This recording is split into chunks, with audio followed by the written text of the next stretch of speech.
নমস্কার।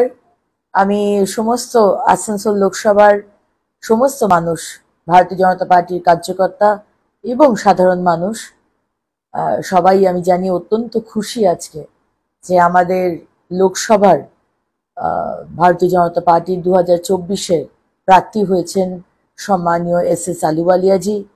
আপনারা জানেন যে উনি আমাদের দুর্গাপুর বর্ধমানের এমপি ছিলেন এবং আমার দৃঢ় বিশ্বাস যে সম্মানীয় আলুওয়ালিয়াজি এই সিট জিতে মাননীয় প্রধানমন্ত্রী, যশস্বী প্রধানমন্ত্রী নরেন্দ্র মোদীজির হাতে তুলে দেবেন এবং আমি আসানসোল দক্ষিণের বিধায়িকা হিসেবে যতটা সম্ভব, যতটা এফর্ট দেওয়া সম্ভব, সর্বতভাবে আমি চেষ্টা করব যাতে এই সিট এবং আসানসোল দক্ষিণ যাতে আমাদের সম্মানীয় আলুওয়ালিয়াজিকে আমরা জেতাতে পারি।